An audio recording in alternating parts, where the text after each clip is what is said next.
கிறிஸ்துவை ஆராதிக்கும்படியாக வந்த உங்கள் யாவரையும் கர்த்தர் ஆசீர்வதித்து பாதுகாத்து எடுத்தோராக.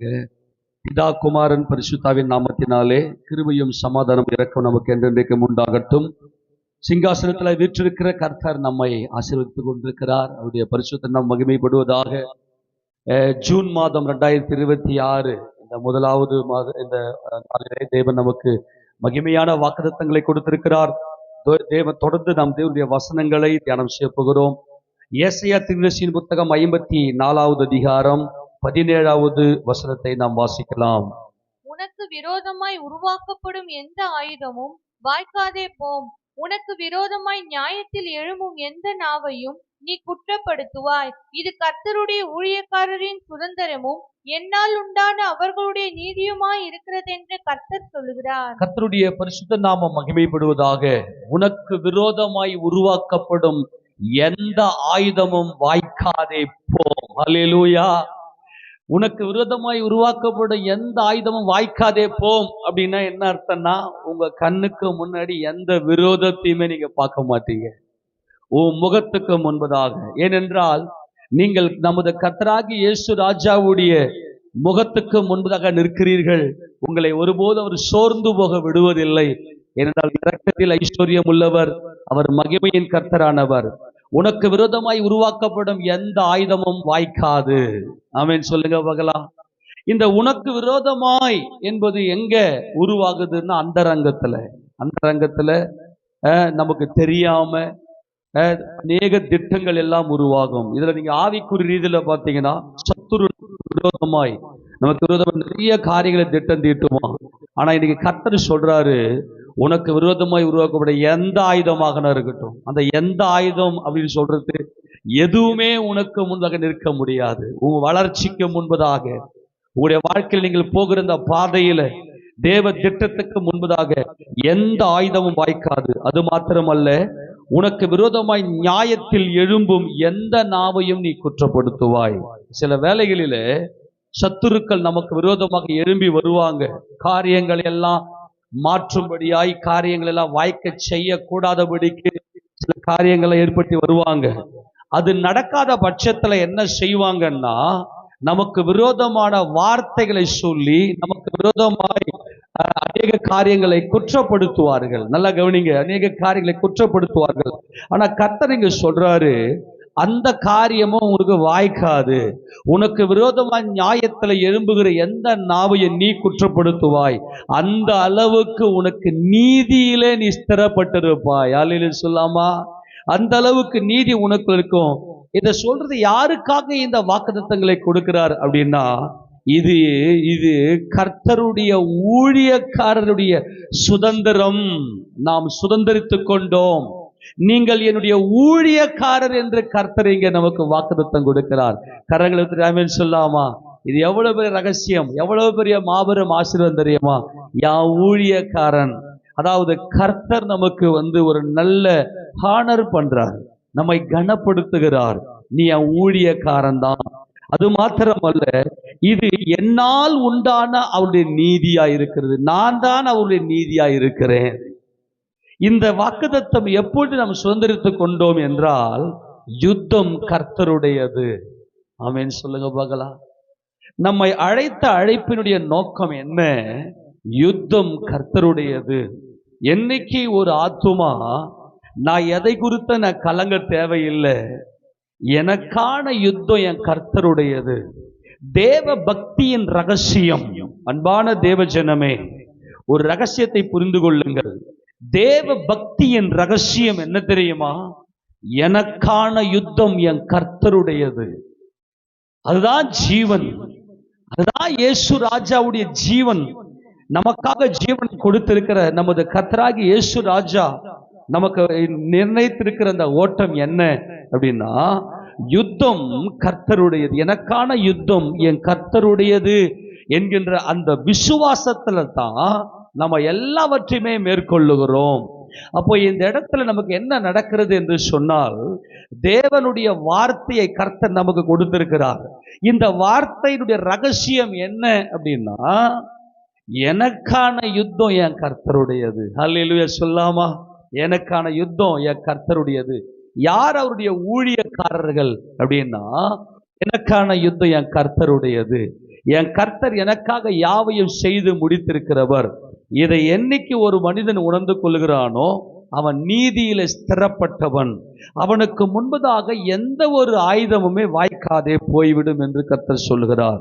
அன்பான தேவஜனமே, இந்த ஊழியக்காரர்கள் என்பவர்கள் தேவனுடைய வார்த்தையை தங்களுக்குள்ளே வைத்திருக்கிறவர்கள். இப்ப நீங்க நிறைய வேலைகளை பார்த்தீங்கன்னா, நமக்கு விரோதமாய் பத்தின அநேக ஆட்கள் எழும்பி நம்ம ஒரு சில காரியங்களை செய்யும் போது நமக்கு விரோதமான வார்த்தைகளை சொல்லுவார்கள். அந்த வார்த்தைகளை கேட்டதுமே நமக்கு என்னடா இது, நம்ம நல்லா ஆரம்பிக்கிறோம், எப்படி இந்த காரியத்துல செஞ்சு முடிச்சிருவோம்னு சொல்லிட்டு நம்ம ஆரம்பிக்கிறோம். ஆனா நமக்கு விரோதமா இப்படிலாம் பேசுறாங்களே, இதெல்லாம் நடக்குமா அப்படின்லாம் சில வேலைகளில் நமக்கு ஒரு சில குழப்பங்கள் வரும். ஆனால் கர்த்தருடைய ஊழியக்காரங்க யார் தெரியுமா? எந்த ஒரு எதிர்மறையும் எடுக்காதவர்கள், எந்த ஒரு எதிர் விளைவுகளையும் அவர்கள் யோசிக்காதவர்கள். ஏன் அப்படின்னா உறுதியான நம்பிக்கையா இருப்பாங்க. யுத்தம் கர்த்தருடையது, என் கர்த்தர் எனக்காக யாவையும் செய்து முடித்திருக்கிறார். அந்த வார்த்தையின் வல்லமை நமக்குள்ள இருக்கும்போது எந்த ஒரு ஆயுதத்தையும் நம்ம கண் முன்னாடி வைக்க மாட்டோம். காரணம், என் கர்த்தர் எனக்காக யாவையும் செய்து முடித்திருக்கிறார். இதுதான் ரொம்ப ரகசியமே. தேவன் இன்றைக்கு வரைக்கும் கர்த்தர் அந்த அன்பை உணர்ந்து கொள்ளுங்கள், இந்த அன்பை உணர்ந்து கொள்ளுங்கள் என்று சொல்லிதான் கர்த்தர் நம்மை அழைத்திருக்கிறார். ஆனா அநேக வேளைகளில் சில பேர் அப்படியே பதறுவாங்க. இவங்கெல்லாம் யாருன்னா இன்னும் கர்த்தருடைய ஊழியக்காரர் ஆகல.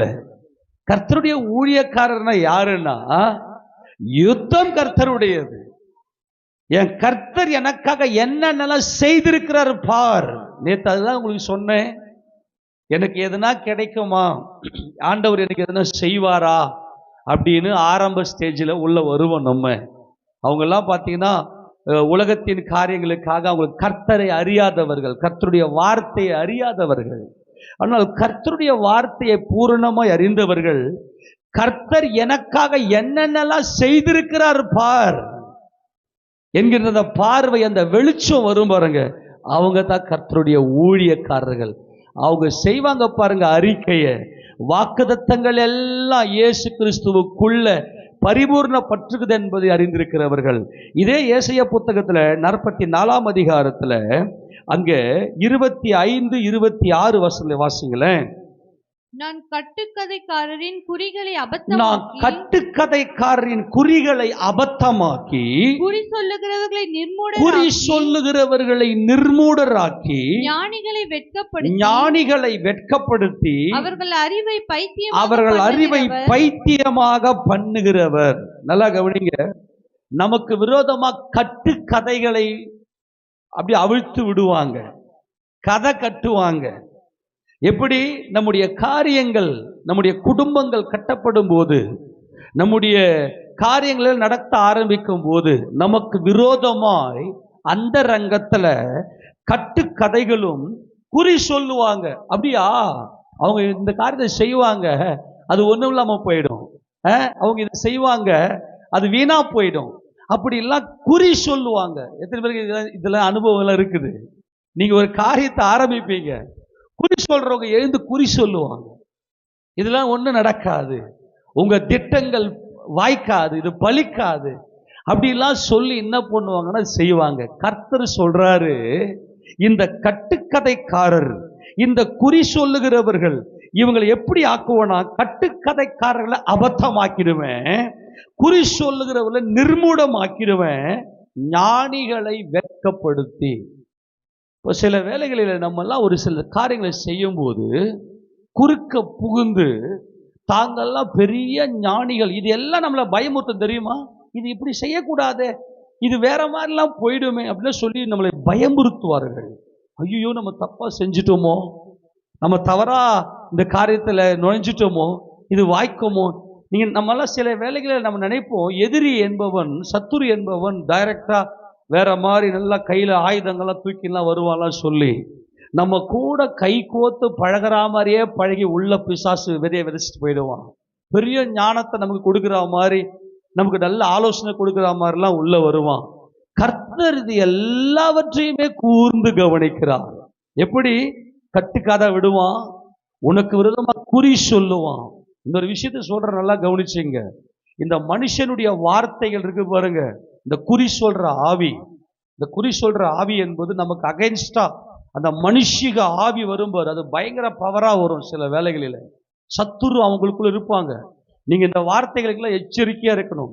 அது நீங்க என்ன செய்யணும்னா, அந்த நேரத்தில் நம்ம என்ன செய்யணும்னா, யார் யாருக்கெல்லாம் இந்த அனுபவம் இருக்குதோ அவர்களுக்கு தேவன் இப்படிப்பட்ட ஒரு மகிமையான காரியத்தை செய்வார். அவங்க பேசுற இந்த வார்த்தைக்கு எதிர்வாதம் செய்ய வேண்டும். நம்ம கர்த்தருடைய வார்த்தையை, விசுவாச வார்த்தையை அறிக்கை செய்யணும். என் கர்த்தர் எனக்காக யுத்தம் பண்ணுகிறவர், என் கர்த்தர், நான் அல்ல, நான் அல்ல, என் சகோதரன், என் கர்த்தர் உலக தோற்றத்துக்கு முன்பாக அடிக்கப்பட்டவர், எல்லாம் அவருக்குள்ள. இந்த ரகசியத்தை புரிந்து கொள்வதுதான் வார்த்தை. அந்த வார்த்தையின் வல்லமையே அதுதான். கட்டுக்கதைக்காரர், குறி சொல்லுகிறவர்கள், ஞானிகள், இவங்களை எல்லாம் நான் பைத்தியமாக்கிடுவேன். அவன் அறிவெல்லாம் பைத்தியமாக்குற மாதிரி உனக்கு விரோதமாய் உருவாக்கப்படுகிற எந்த ஆயுதம் வாய்க்காதே போம். ஏன்? அடுத்த வசனம் வாசிங்க. நான் என் ஊழியக்காரின் வார்த்தையை நிலைப்படுத்தி, அறிக்கை செஞ்சுக்கினே இருந்தீங்கல்ல, செஞ்சிடுவேன். இயேசுராஜா நாமத்துல வாக்குதத்தம் இருக்கு. என் கர்த்தர் வார்த்தையை கொடுத்திருக்கிறார். இவங்க தாங்க ஊழியக்காரர். இயேசுராஜா நாமத்துல பெரிய மலை போல பயங்கரமான பிரச்சனை உன் கண்ணுக்கு முன்னாடி இருந்திருக்கும். ஆனா நீ அறிக்கை செஞ்சிருப்பில்ல. தவறா நினைச்சுக்காதீங்க. யார் யாரெல்லாம் விசுவாச வார்த்தையை அறிக்கை செஞ்சீங்களோ, நடத்தி காட்டுறேன் பாருங்க. என்னை குறித்து என் தேவ திட்டு நடக்குங்க. என் ஆண்டவர் செய்வார். ஏன்னா நீங்களடா ஸ்டார்ட் பண்றீங்க, இதுவா நடக்குமா? அப்படிலாம் யாரெல்லாம் குறி சொன்னாங்களோ அவங்களுக்கு முன்னாடி கர்த்தருடைய வாக்குத்தத்தங்களை வச்சு அடிச்சிருப்பீங்க. நீங்க இயேசுராஜன் நாமத்துல எழுதி வச்சுக்கங்க. அவங்களுக்கு தான் கர்த்தர் சொல்ல, யா ஊழியக்காரன் வார்த்தையை நிலைப்படுத்துவேன். என்ன சொல்றாரு கர்த்தர்? எப்பா, நீ எல்லாம் உன் மாம்சத்தோட யுத்தம் பண்ணாத. உன் மாம்ச முயற்சி அற்ப பிரயோஜனம், சரீர முயற்சி அற்ப பிரயோஜனம். பலத்தினாலும் ஆகாது, பராக்கிரமத்தில் என்னால தான் ஆகும், என் ஆவியினால் தான் ஆகும். நான் ஆவியா இருக்கிறேன். ஆனா மனுஷன் என்ன பண்ண மாட்டேங்கிறான்னா, உட்கார்ந்து அவரை நோக்கி பார்க்க மாட்டான். என் கர்த்தர் எனக்கு எல்லாம் என்ன செய்திருக்கிறாருன்னு சொல்லி ரகசியம் தெரிஞ்சுதா இல்லையா? நல்லா புரிந்து கொள்ளுங்க. என்னுடைய பரிபூர்ண ஆசீர்வாதம் என் கர்த்தருக்குள்ள எல்லாத்தையும் வச்சு முடிச்சிட்டாரு. சத்துரு பிசாசு என்ன செஞ்சுக்கின்னு இருப்பான் தெரியுமா? எப்பவுமே கர்த்தரை நம்ம கண் முன்னாடி வைக்காதபடிக்கு அவர் அப்படியே மறைச்சிட்டு, பாரு பாவல்ல, உன்னால என்ன செய்ய முடியல பார், எப்பேற்பட்ட ஞானி இவங்கெல்லாம், அவங்கெல்லாம் முடியாது, உன்னால என்ன முடிஞ்சிடும், எப்பேற்பட்ட அறிவாளிங்க அவங்கெல்லாம் அப்படின்ற முதல்ல எதிர்மறையான வார்த்தைகளை நமக்குள்ள ஒரு அகைன்ஸ்ட கொண்டு வருவான். யார் யான் ஊழியக்காரர்? வார்த்தை உடையவன். அவனுடைய டாஸ்க் எல்லாமே, அவனுடைய நோக்கம் எல்லாம் பார்த்தீங்கன்னா பெருசா இருக்கும். வசனம் எனக்கு தானே, வார்த்தை எனக்கு தானே. நான் என்னவே, நான் மாம்சமானவன், நான் மாம்சத்துல சிருஷ்டிக்கப்பட்டவன். என்னால என்ன ஆகுன்றீங்க? என்னால என்ன ஆகும்? வார்த்தையானவருக்குள்ள என் பிதாவாகிய தேவன் எல்லாவற்றையும் உள்ள அடக்கி வைத்திருக்கிறார். வார்த்தையானவர் எனக்காக எல்லாத்தையும் செஞ்சு முடிச்சிட்டார். யுத்தம் கர்த்தருடையது. ஏன் யுத்தம் கர்த்தருடையது? அப்பாவை கண்டவர் நான் மட்டும்தான். நான் தான் இந்த உலகத்தை ஜெயங்கொள்ள முடியும். விசுவாசிக்கிறீங்க? அல்லேலூயா சொல்லாமா? இயேசு கிறிஸ்து யாரு? தேவனுடைய குமாரன். அப்ப என்ன செய்யணும்னா, என் ஊழியக்காரன் வார்த்தையை நிலைப்படுத்துவேன். அறிக்கை செஞ்சுக்கினே இருங்க. என் கர்த்தர் பெரியவர். என் கர்த்தருடைய நாமத்துல ஒரு மதிலை தாண்டுவேன். என் கர்த்தருடைய நாமத்துல ஒரு சேனைக்குள் பாய்ந்து போவேன். என் கர்த்தருடைய நாமத்துல மான்கால்கள் எனக்கு கொடுத்திருக்கிறார். என் கர்த்தருடைய நாமத்துல பலத்தால் இடைக்கட்டப்பட்டிருக்கிறேன். சோர்வு வரக்கூடாது, சோர்வு இருக்கக்கூடாது. வசனத்தை அறிக்கை பண்ணிக்கினே இரு.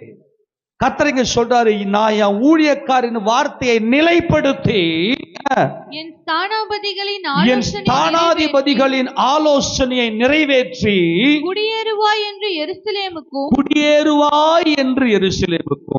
கட்டப்படுவீர்கள் என்று யூதாவின் பட்டணங்களுக்கு சொல்லி அவைகளின் பாழான ஸ்தலங்களை எடுப்பிப்பவர், எல்லா பாழான ஸ்தலங்களை எடுப்பித்து கட்டுகிறவர் தான் நமது கர்த்தர். ஹல்லேலூயா சொல்லுவோமா? நல்ல ரகசியத்தை புரிந்து கொள்ளுங்க. இஸ்ரவேல் ஜனங்களுக்கு கர்த்தர் என்ன வாக்குத்தத்தம் கொடுத்தா தெரியுமா? தபார், நான் உங்களை பாலும் தேனும் ஓடுகிற கானான் தேசத்துக்குள்ள நான் உங்களை அழைத்து கொண்டு போகிறேன். ஒரே ஒரு ரகசியம், உங்களுக்கு விரோதமாய் எமோரியர்கள் இருக்கிறார்கள், உங்களுக்கு விரோதமாய் குறி சொல்லக்கூடியவர்கள், உங்களுக்கு விரோதமான கட்டுக்கதைக்காரர், உங்களுக்கு விரோதமான ஞானிகள், உங்களுக்கு விரோதமான அறிவாளிகள் எல்லாம் அங்கே இருக்கிறார்கள். உங்க கூடவே இருக்கிற மாதிரியே பண்ணி எல்லாத்தையும் வேலையாக நடத்திக்குவானுங்க. ஆனால் ஒரே ஒரு காரியத்தை சொல்லுகிறேன், உங்க வாயில வார்த்தை மட்டும் இருந்துச்சுன்னா போதும். ஆமென் சொல்லுங்க பார்க்கலாம். வார்த்தை மட்டும் இருந்துச்சுன்னா போதும். அப்போ சீனாய் மலையில கர்த்தர் அவரோட உடன்படிக்கை பண்ணி அவர் என்ன செய்தார் அப்படின்னா, கர்த்தர் இந்த ஜனங்களுடைய வாயில வார்த்தையை மட்டும் வச்சாரு. ஒரே ஒரு ரகசியம், கர்த்தர் எனக்காக யுத்தம் பண்ணினவர், யுத்தம் என் கர்த்தருடையது, நான் யுத்தமே பண்ண தேவையில்லைன்னு விசுவாசிக்கிற ஒவ்வொருத்தரும் அவருடைய ஊழியக்காரர்கள். எதுக்கேத்தால சில பேர் பிரச்சனை, யுத்தம், ஐயோ தெரியுமா உங்களுக்கு, அப்படியே வெயிட் பண்ணணும், இது எனக்கு வரக்கூடாது, என் கர்த்தர் இதை எப்படி ஜெயித்தார், அவள்தான் ரகசியம். இந்த யுத்தம் என்னுடையது கிடையாது, நான் எதுக்கு முட்டி மோதணும் அப்படின்னு நின்று பொறுமையா என் தேவனே, அவள்தான் ரகசியம். ஒரே ரகசியத்தை கர்த்தர் சொன்னார் இஸ்ரவேல் ஜனங்களுக்கு. யோசுவா மரிக்கிற காலத்துல நல்லா கவனிங்க, ஒரு ரகசியத்தை சொல்லுகிறேன். யோசுவா மரிக்கும் போது கர்த்தர் சொல்லுவாரு, இந்த யோசுவா என் ஊழியக்காரன்னுவாரு. இது சாதாரண வார்த்தையை நினைக்காதீங்க. நியாயப்பிரமாண உடன்படிக்கையை வார்த்தையை வாங்கி இஸ்ரவேல் ஜனங்களுக்கு கொடுத்த மோசே, இஸ்ரவேல் ஜனங்களை வழிநடத்தி கொண்டு வந்த அந்த மோசேயே அந்த யோர்தானை கிராஸ் பண்ணாம போயிட்டாரு. ஆனால் யோசுவா மாத்திரம் ஒரு பயங்கரமான பராக்கிரமத்தை செய்தார். கர்த்தர் அந்த இடத்துல யோசுவாவை குறித்து எப்படி எழுதுறாருன்னா, யா ஊழியக்காரன்னுவாரு. யா ஊழியக்காரன்னா என்னன்னா, யோசுவா தான் யுத்தம் பண்ணவர். யுத்தம் பண்ணது என்ன அர்த்தம்னா, யோசுவாவை கொண்டு கர்த்தர் யுத்தம் பண்ணார், அவ்வளவுதான் ரகசியம். யோசுவாக்கு நல்லா தெரிஞ்சு போச்சே, யுத்தம் என் கர்த்தருடையதுயா, நீ எப்பேற்பட்ட நெட்டை அண்ணா இரு, பெரிய எமோரி அண்ணா இரு, எனக்கு பிரச்சனையே இல்லை, எனக்கு விரோதமாய் உருவாக்கப்பட எந்த ஆயுதமும் வாய்க்காது என்கின்ற ஊழியக்காரனாய் இந்த யோசுவா யுத்தம் பண்ணதுனால ஒரு பெரிய சாம்ராஜ்யத்தை, தேவ ராஜ்யத்தை கட்ட முடிந்தது. முதல்ல யோசுவாவை குறித்து கர்த்தர் சொன்ன வாக்குத்தத்தங்களை வாசிக்க பார்க்கலாம். யா ஊழியக்காரன் என்று சொல்லியிருப்பார். யோசுவாவின் புத்தகம் 34வது அதிகாரம் 6வது வசனத்தை வாசிக்க பார்க்கலாம். யோசுவாவின் புத்தகம் 34வது அதிகாரம் 24ம் அதிகாரம் 29. இந்த காரியங்கள் நடந்த பின்பு நூனின் குமாரனாகி யோசுவா என்னும் கர்த்தருடைய ஊழியக்காரன், கரங்களை சொல்லுங்க பார்க்கலாம். யாருடைய ஊழியக்காரன்? கர்த்தருடைய ஊழியக்காரன். கர்த்தருடைய ஊழியக்காரன் அப்படின்னா யாரு?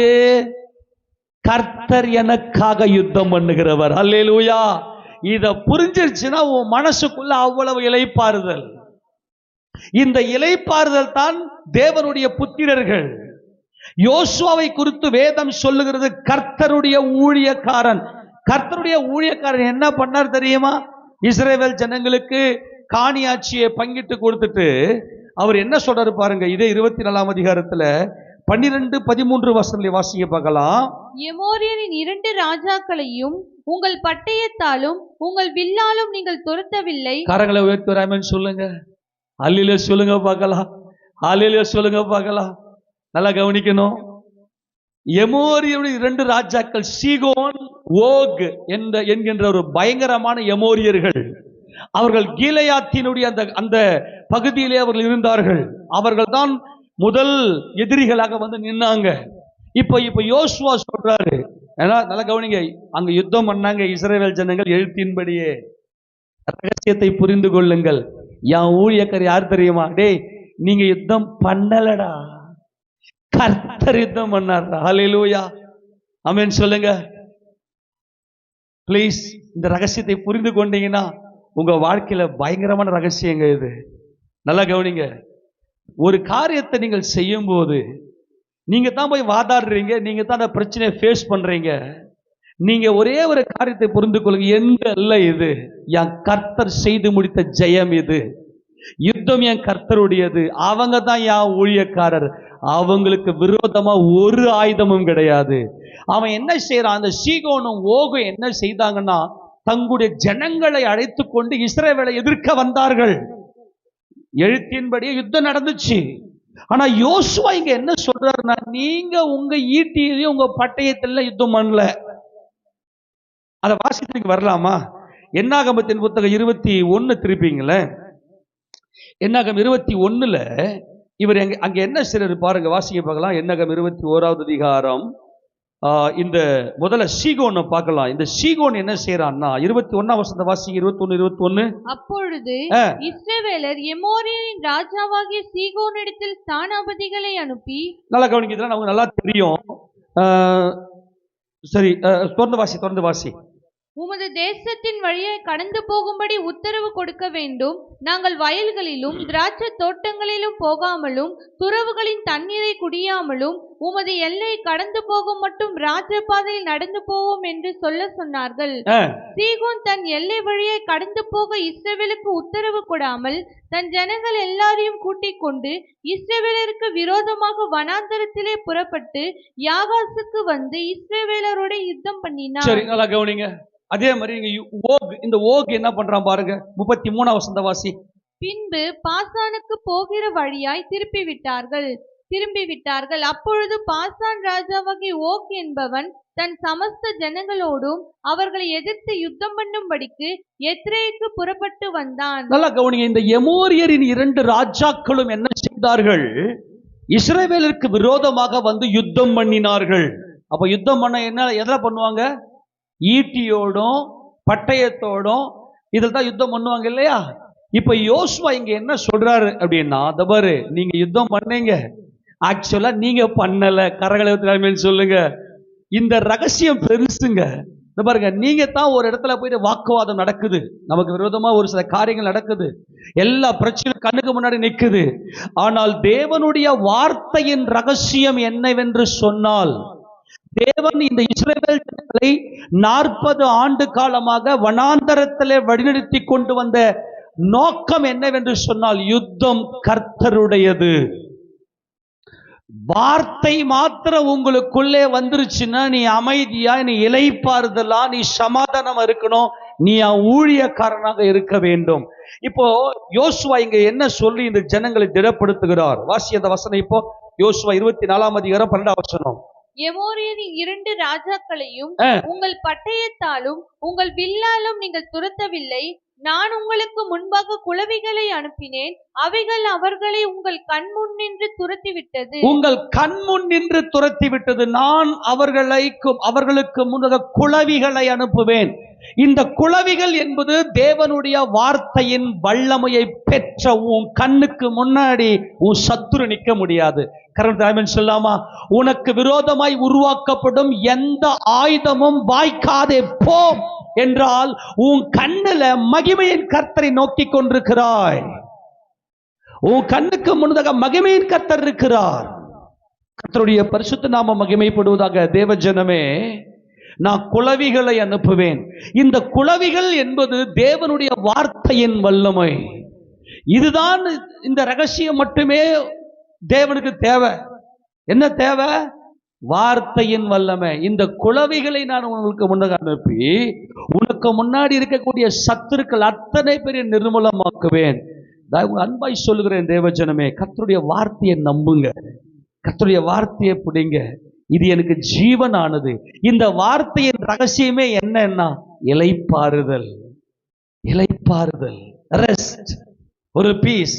உனக்கு முன்னாடி ஒரு ஆயுதமும் வாய்க்காது.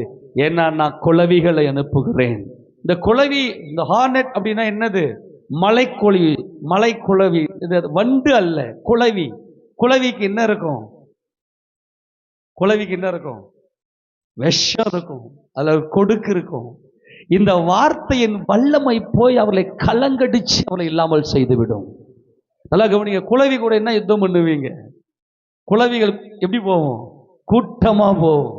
வசனங்கள், தேவனுடைய வசனங்கள் நமக்குள்ள இருக்கும்போது, நல்லா கவனிங்க, உங்களுக்குள்ள இருக்கக்கூடிய வார்த்தையின் வல்லமை அது உங்களுக்கு முன்பதாக கடந்து போய் அந்த சத்துருக்களை இல்லாமல் செய்துவிடும். உனக்கு விரோதமாய் எந்த ஆயுதமும் வாய்க்காதே செய்துவிடும். அதுதான் தேவன் நமக்கு கொடுத்த மகிமை. இந்த ரகசியத்தை நீங்க புரிஞ்சுக்கிறீங்க, அமைதியா இருங்க. உங்களுக்கு தேவன் நியமித்திருக்கிற காரியத்தை அமைதியா செய்யுங்க. எதிர்மறையா யார் எந்த ஞானிகள் வந்து பேசினாலும் அது உங்களை ஒண்ணுமே செயல்படுத்தாது. அந்த அளவுக்கு நல்ல ஒரு ஒரு ஒரு துறையில நல்ல எக்ஸ்பர்ட்டான ஆளுலாம் இருப்பாங்க. அவங்க வந்து என்னடா இது நம்மளை பத்தி ஒரு மாதிரி சொல்லுவாங்க. இதெல்லாம் வாய்க்குமா, இதெல்லாம் இதெல்லாம் நடக்குமா அப்படிலாம் சொல்லிலாம் பண்ணுவாங்க. ஆனால் கர்த்தர் என்ன சொல்றாருன்னா, நான் உனக்கு முன்னக குளவிகளை அனுப்பியிருக்கிறதுனால அது யுத்தம் என்னுடையது. இந்த ரகசியத்தை புரிகிற வரைக்கும் 40 ஆண்டு காலம் வனாந்தரத்தில் இஸ்ரவேல் ஜனங்களை வழிநடத்தி கொண்டு வந்தார்.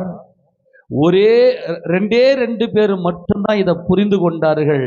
யுத்தம் என் கர்த்தருடையது, அவர் எங்களுக்கு முன்னக குளவிகளை அனுப்புகிறவர். குளவிகள் என்று சொல்லுவது, நீங்க போயிட்டு ஒரு இடத்துல போய் நிற்பீங்க, உங்க இருதயத்துக்குள்ள வார்த்தையின் வல்லமை போய் எதிர்மறையா நிற்கிற எல்லா சத்துருக்களையும் நிர்மூலமாக்கி சங்காரம் பண்ணிவிடும். அல்லேலூயா சொல்லாமா? ஆமென் சொல்லாமா? ஒரு குளவி கூண்டு, ஒரு மலையில் இருக்கக்கூடிய குளவி கூண்டு. ஆக்சுவலா இது என்ன குளவி தெரியுமா? தேனீக்கள். தேனீக்கள். இந்த தேன் என்பது தேவனுடைய வார்த்தையின் வல்லமை. இந்த வார்த்தை அதாவது தேவனுடைய வார்த்தையானது தேனிலும் தேன் கூட்டியது ஒழுகும் தெளிதேனுமா இருக்கிறது. இந்த தேன் கூட்டை போய் நீ கலைச்சி பாரு பார்க்கலாம். நீங்க நல்லா கவனிங்களே, இஸ்ரவேல் ஜனங்களுக்கு இன்னைக்கும் இஸ்ரவேலுக்கும் பாலஸ்தீனில் இது நடக்குது இல்லையா? அதில் கார்ட்டூன் போடுவாங்க. அதான் எப்படி தெரியுமா? இப்போ இன்னமும் இஸ்ரவேல் ஜனங்க போயிட்டு பாலஸ்தீனில் போயிட்டு சங்காரம் பண்ற மாதிரியோ வீணா சண்டைக்கு போற மாதிரிலாம் இன்றைக்கு மீடியாக்கெல்லாம் காட்டிட்டு இருக்கோம். ஆனா நல்ல அந்த இஸ்ரேல் கார்ட்டூன்லாம் போடுவாங்க. என்ன தெரியுமா? ஒரு தேன் கூட்டுல குளவிகள்லாம் இருக்கும். அந்த குளவிகளை கழுத்துக்கு அடிப்பானுங்க. உடனே இந்த குளவிகள்லாம் அவளை கொட்டி அவங்கள போய் காலி பண்ணும். அந்த மாதிரி போட்டிருப்பானுங்க. நாமெல்லாம் தேன் கூடு. கரெக்ட் சொல்லாமா? இந்த தேன் கூட்டுக்கு முன்பதாக, இந்த தேனை ருசித்தவர்களுக்கு முன்பதாக, உன் கண்ணுக்கு முன்பதாக உன் கண்ணு தெளியும். உனக்கு முன்னாக ஒரு ஆயுதமும் வாய்க்காது. ஹல்லேலூயா சொல்லுவோமா? அப்போ இதனால என்ன நடந்துச்சு நமக்கு? வாசிங்க பார்க்கலாம். 13 வாசிங்க. அப்படியே நீங்கள் பண்படுத்தாத தேசத்தையும் நீங்கள் கட்டாத பட்டணங்களையும் உங்களுக்கு கொடுத்தேன். ஹல்லேலூயா. இதுதாங்க, யுத்தம் இல்லாத உனக்கு விரோதமாய் உருவாக்கப்பட எந்த ஆயுதமும் வாய்க்காதே போய்விடும். அதை உங்களுக்கு கொடுத்து விட்டேன். அவைகளில் குடியிருக்கிறீர்கள். நீங்கள் நடாத திராட்சை தோட்டங்களின் பலனையும் ஒலிவத் தோப்புகளின் பலனையும் புசிக்கிறீர்கள் என்றார். கரங்களை உயர்த்தி எல்லாரும் ஆமென் சொல்லாமா? இது எல்லாத்தையும் நம்ம அனுபவித்து தேவனுடைய ராஜ்யத்தை இங்கேயே சமாதானமாய் அனுபவிக்க வேண்டும். அதற்கு தான் தேவன் நம்மை அழைத்திருக்கிறார். எப்படியா? நீங்கள் பண்படுத்தாத தேசம் நம்முடைய வசமாக வேண்டும். நமக்கு ஒரு நல்ல வீடு இருக்க, நீங்க கட்டாத பட்டணங்கள். நாம் எருசலேம் சீயோன் என்ற பட்டணத்தில் வாசமா இருக்கிறோம். எல்லாவற்றையும் நாம் சுதந்திரித்திருக்க வேண்டும். நீங்கள் கட்டாத பட்டணங்கள் உங்களுக்கு கொடுத்தேன், அவைகளில் குடியிருக்கிறீர்கள். நீங்கள் நடாத திராட்சை தோட்டங்களின் பலனையும் ஒலிவத் தோப்புகளின் பலனையும் புசிக்கிறீர்கள். இந்த திராட்சை ஒலிவம் என்பது ஒரு நல்ல தேவனுடைய சந்தோஷம், மனமகிழ்ச்சி, என் குடும்பத்தில் ஒரு நல்ல சமாதானம்.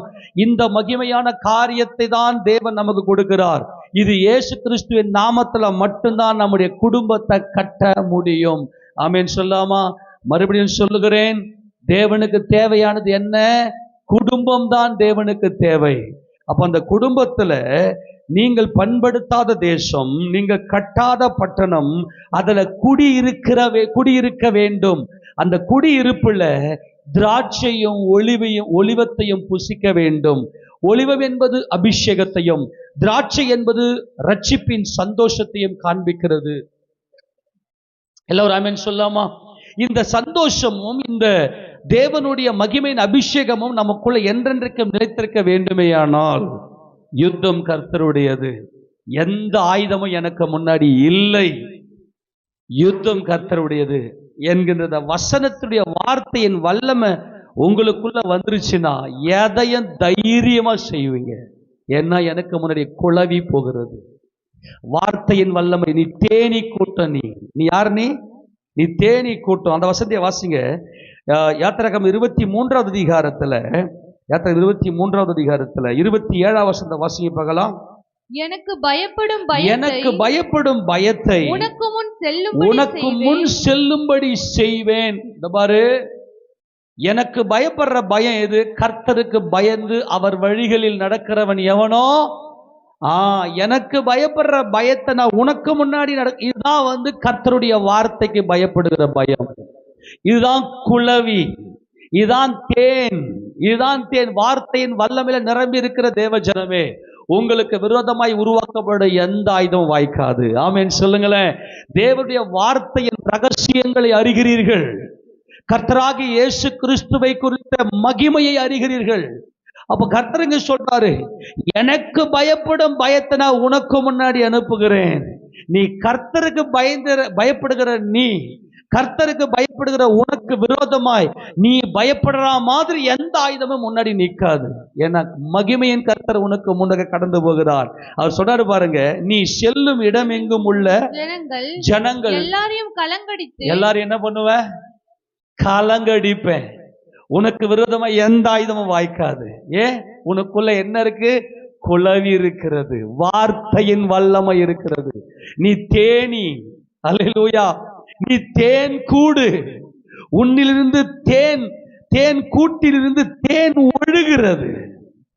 உன் நாவின் கீழே தேனும் பாலும் இருக்கிறது. என் மனவாட்டியே, அந்த குளவி உனக்குள் இந்த வார்த்தையின் வல்லமை எல்லாரையும் கலங்கடிக்கும். உனக்கு முன்னாடி எந்த சத்துருவும் நிற்க முடியாது. இங்க சொல்றாரு பாருங்க, செல்லும் இடமெங்கும் ஜனங்கள் எல்லாரையும் கலங்கடித்து உன் சத்துருக்கள் எல்லாரையும் முதுக காட்ட பண்ணுவேன். அப்புறம் மூஞ்சியை காட்ட மாட்டான், முதுக காட்டி ஓடுவான். உனக்கு முன்னாடி எந்த ஆயுதமும் வாய்க்காது. ஹல்லேலூயா.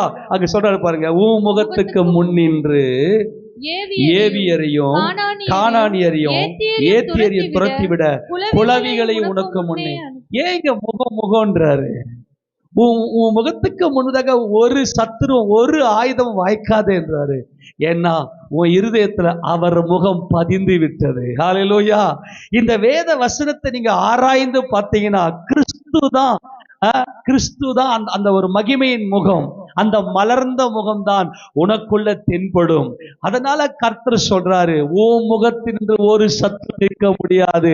ஏன்னா உன் இருதயத்துக்குள் இருப்பது என் முகம். நீ கிறிஸ்து இயேசுவை தரித்து கொண்டிருக்கிறாய். அதனால எந்த சத்துருவும் உனக்கு முன்னாடி நிற்க முடியாது. நான் குளவிகளை அனுப்புவேன். இந்த குளவிகள் என்பது தேன் கூட்டில் இருக்கக்கூடிய குளவிகள். அதுதான் வாசிக்கிறேன் இல்லையா? அந்த வசந்த வாசிக்க சங்கீதம் 19ல தேன் கூட்டிலிருந்து ஒழுகும் தெளிதேன் உன் இருதயத்துக்குள் இருக்கிறது. 19வது சங்கீத புத்தகத்துல 7 வாசிங்க பார்க்கலாம். கர்த்தருடைய வேதம் குறைவற்றதும் ஆத்துமாவை உயிர்ப்பிக்கிறதுமாய் இருக்கிறது. கர்த்தருடைய சாட்சி சத்தியமும் பேதையை ஞானியாக்குகிறதுமாய் இருக்கிறது. கர்த்தருடைய நியாயங்கள் செம்மையும் இருதயத்தை சந்தோஷிப்பிக்கிறதுமாய் இருக்கிறது. கர்த்தருடைய கற்பனை தூய்மையும் கண்களை தெளிவிக்கிறதுமாய் இருக்கிறது. இந்த கண்கள் தெளிவிக்கிறது என்பதுதான் முகமுகம். கிறிஸ்து இயேசுவை நம்முடைய இருதயத்தில் தரித்துக் கொண்டு பிதாவாகிய தேவனை முகமுகமாய் பார்க்கிற இந்த அனுபவம், அதுதான் உன் முகத்தில் நின்று நான் என்ன பண்றேன்? எல்லா சத்துருவை அகற்றுகிறேன். என்ன உனக்கு சத்துருவே கிடையாது. உன் மனசுக்குள்ள இளைப்பாறுதல். யுத்தம் என் கர்த்தருடையது, எனக்கு தேவையான எல்லாவற்றையும் என் கர்த்தர் செய்து முடித்து விட்டார். அதுதான் கண்கள் தெளிவிக்கிறதா இருக்கிறது. கர்த்தருக்கு பயப்படுகிற பயம் சுத்தமும் என்றைக்கும் நிலைக்கிறதுமாய் இருக்கிறது. கர்த்தருடைய நியாயங்கள் உண்மையும் அவைகள் அனைத்தும் நீதியுமாய் இருக்கிறது. இந்த நீதி உன் இருதயத்துக்குள்ள இருக்கிறதுனால உன்னை யாரெல்லாம் குற்றப்படுத்தினாங்களோ, உன்னை யாரெல்லாம் வார்த்தையில தோற்கடிக்க நினைக்கிறாங்களோ, உன் வார்த்தை ஒண்ணு அவர்களை தோற்கடிக்கும். நியாயத்துல உனக்கு விரோதமா எழும்புகிற எந்த நாவையும் நீ குற்றப்படுத்துவாய். ஏன்? கர்த்தருடைய வார்த்தைக்காக இவ்வளவு தாகத்தோட இரவும் பகலுடைய வேதத்துல தியானமா இருந்து அவரை ஆராய்ந்து பார்க்கிற, கிறிஸ்துவை ஆராய்ந்து பார்க்கிற உங்களுடைய வாழ்க்கையில அந்த நீதி உனக்குள் இருக்கிறது. அவைகள் பொன்னிலும் மிகுந்த பசும் பொன்னிலும் விரும்பப்படத்தக்கதும் தேனிலும் தேன் கூட்டிலிருந்து ஒழுகும் தெளி தேனிலும் உள்ள மதுரமாய். அல்லேலூயா. உன்னை எவனா சீண்டிட்டேன்னா கொலைவி சும்மா இருக்குமா? உனக்குள்ள இருக்கக்கூடிய வார்த்தையே கடந்து போகும். அல்லேலூயா சொல்லுங்களேன். ஒரு விஷயத்தை கவனிங்களேன். உங்களுக்கு முன்பதாக ஏதோ ஒன்று எழும்பி வருது அப்படின்னா, ஏதோ சத்துருக்கள், ஏதோ சம்திங் ஏதோ நடக்கிற மாதிரி இருக்குதுன்னா, நீங்க ஒண்ணுமே பண்ணாதீங்க, அமைதியா இருந்தா போதும். நீங்க ஒன்னா செக் பண்ணி பாருங்க போயிட்டு.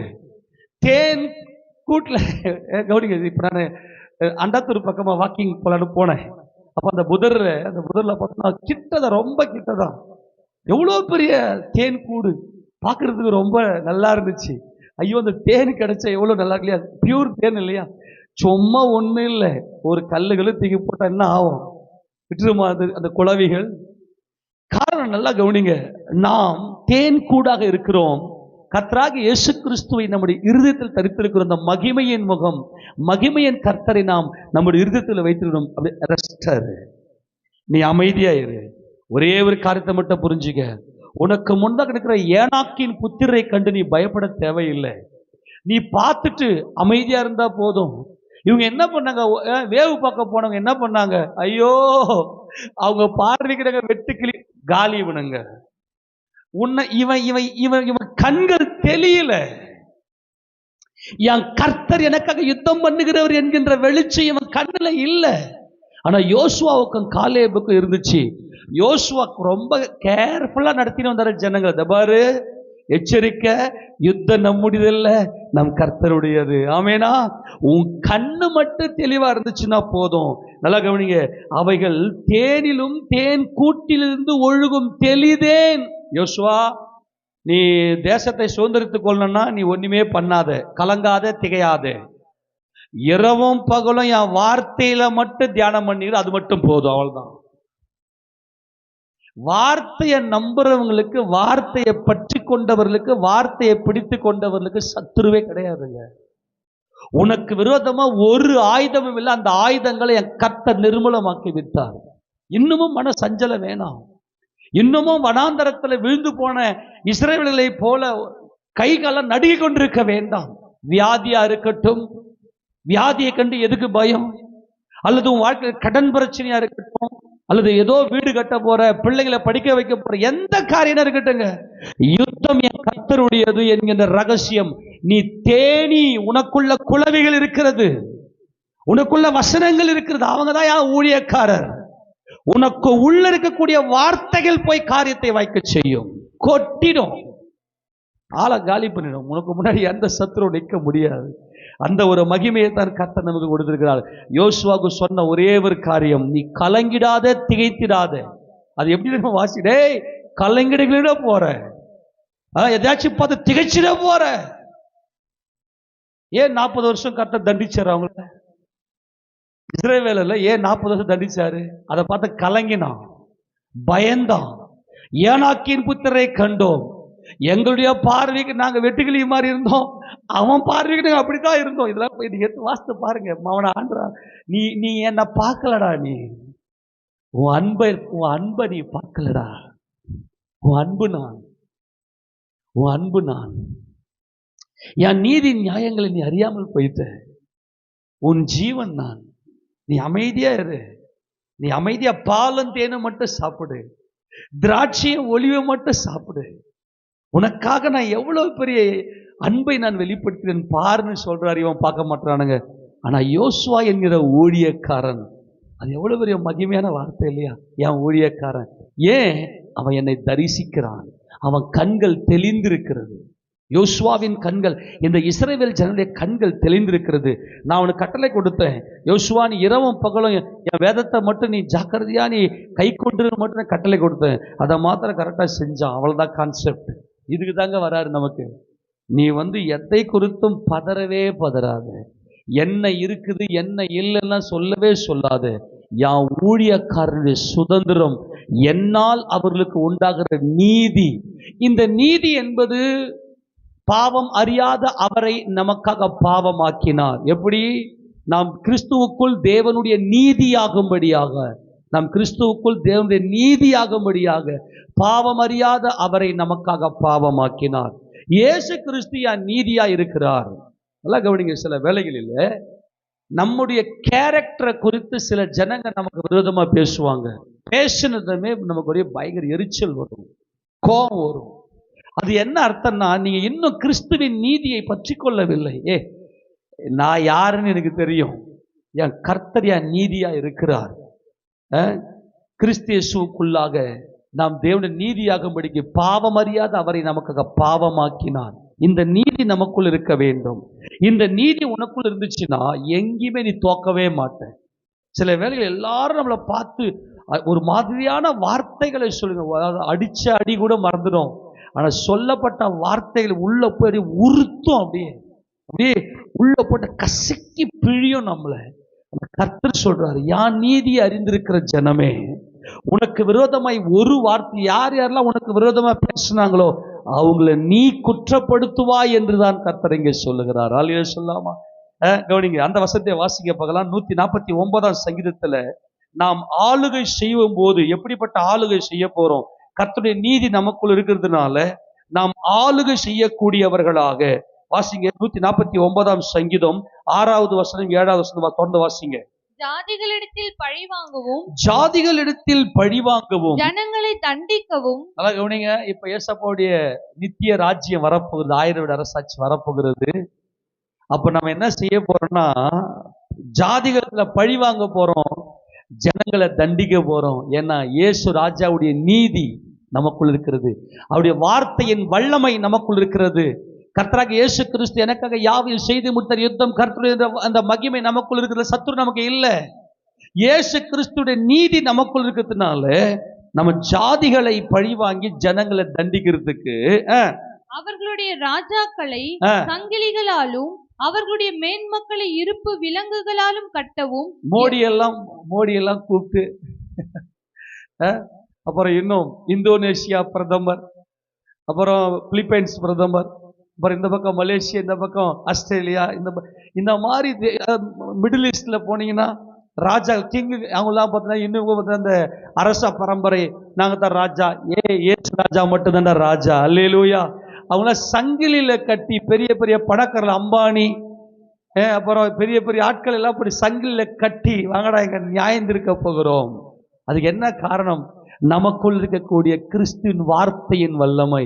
என் ஊழியக்காரர் நான் என்ன செய்து இருக்கிறேன் என்பதை அறிந்தவர்கள். இன்னமும் என்ன செய்யுங்கப்பா, என்ன செய்யுங்க, எல்லாத்தையும் செஞ்சுட்டாருப்பா அவரு. அல்லேலூயா சொல்லுவோமா? எனக்காக என்னென்னலாம் செய்து வைத்திருக்காரு பார் என்று விசாரிக்கிற, ஆராய்ந்து பார்க்கிற என் ஜனமே, உனக்கு விரோதமா எந்த ஆயுதமும் வாய்க்காது. குளவிகள் கொட்டும். அவன் பிளான் போடும் போதே உனக்குள்ள குளவிகள் கொட்டும். உனக்கு விரோதமாய் யாராச்சும் பேசும்போது அவன் நாக்க போய் அறுத்துருவேன். நாக்க அறுத்துற மாதிரி பயங்கரமான காரியங்கள் உனக்குள்ளே வரும். ஏன்னா கிறிஸ்துவின் மகிமை அப்பேற்பட்ட மகிமை. அங்க சொல்றது பாருங்க, இருப்பு விலங்க கட்டவும், எழுதப்பட்ட நியாயத்தீர்ப்பை அவர்கள் மேல் செலுத்தவும். என்னதுங்க? எழுதியிருக்கிறதே. என்ன எழுதியிருக்கிறது? நசரேயனாகிய இயேசு கிறிஸ்து அவர் இந்த யூதனுடைய ராஜா. அவர் இந்த ரகசியத்தை புரிஞ்சிச்சுனாவே அமைதியா இருங்க. யுத்தம் பண்ணாதீங்க, வசனத்தை மட்டும் தியானிங்க. இந்த எழுதப்பட்ட இந்த நியாயத்தீர்ப்பை அவங்க மேல நம்ம செலுத்துவோம். அவர்கள் வாயில் கர்த்தரை உயர்த்தும் துதியும், அவர்கள் கையில் இருபுறமும் கருக்குள்ள பட்டயமும் இருக்கும். இந்த கணம் அவருடைய பரிசுத்தவான்கள் யாவருக்கும் உண்டாகும். அல்லேலூயா அப்படின்னு முடிக்குது. அவங்க வாயில துதி இருக்குமா? என்ன துதி? இயேசு ராஜாவை பத்தி மட்டுமே பேசிட்டு இருப்போம் நம்ம. அல்லேலூயா. இந்த துதி நம்முடைய வாயில் இருக்கிறது. அவங்க கையில இருபுறமும் கருக்குள்ள பட்டயம் இருக்கிறது. இந்த பட்டயத்தை வச்சு வெட்டுவோம், இந்த பட்டயம் கொட்டும், இந்த பட்டயம் வெட்டும், இந்த பட்டயம் கொட்டும். அல்லேலூயா. பயங்கரமான பவருங்க நம்மெல்லாம். உனக்கு விரோதமா, யாக்கோபுக்கு விரோதமான மந்திரவாதம் இல்லை, இஸ்ரவேலுக்கு விரோதமான குறி சொல்தலும் இல்லை. ஏன்? இன்னும் கொஞ்ச காலத்துல என் கர்த்தர் என்னென்ன செய்தார் என்று யாக்கோபையும் இஸ்ரவேலையும் குறித்து சொல்லப்படும். என் கர்த்தர் எனக்கு என்னென்ன செய்தார், அதுல தாங்க விரோதி சத்துரு எல்லாம் நிர்மூலமாக்கப்படுகிறோம். நல்லா கவனிங்க. கர்த்தர் நல்லவர், கர்த்தருடைய பரிசுத்த நாம் மகிமைப்படுவதாக. இப்படிப்பட்டதான் இந்த ஆளுகைக்காகத்தான் கர்த்தர் நம்மை அழைத்திருக்கிறார். அவங்க தான் ஊழியக்காரர், அவங்க தான் தேவனை முகமுகமாய் தரிசிக்கிறவர்கள். அவங்களுக்கு சத்துருவே கிடையாது, அவங்களுக்கு சத்துருவே கிடையாது. அவர்கள் என்னுடைய ஊழியக்காரர்கள் என்று கர்த்தர் சொல்கிறார். எந்த நாவையும் நீ குற்றப்படுத்துவாய்?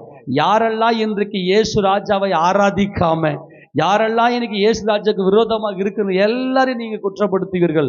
எழுதப்பட்ட இந்த வேத வசனம், அதுதான் சொல்றேன், இந்த வேத வசனம் நம்முடைய வாழ்க்கையில நமக்கு கிடைத்த ஜீவன், இது பொக்கிஷம். இது மனப்பாடம் பண்ணுங்க, வார்த்தையை மனப்பாடம் பண்ணுங்க.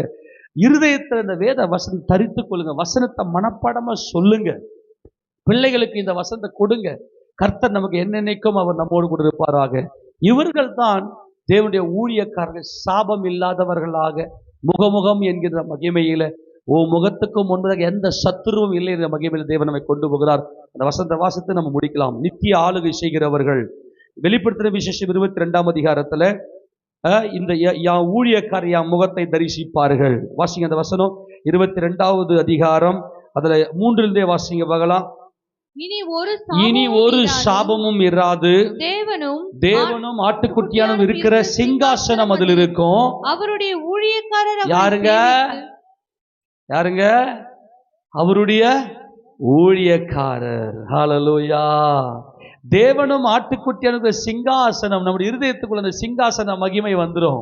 வார்த்தையின் வல்லமை, குளவிகள் நமக்குள் இருக்கிறது. வார்த்தையின் வல்லமை நமக்குள் இருக்கிறது. நமக்கு முன்னாடி ஒரு சத்துரு நிற்க முடியாது. இது முகமுகம், கண்கள் தெளிந்தது. முகத்துக்கு ஒரு சத்துரு நிற்க முடியாது.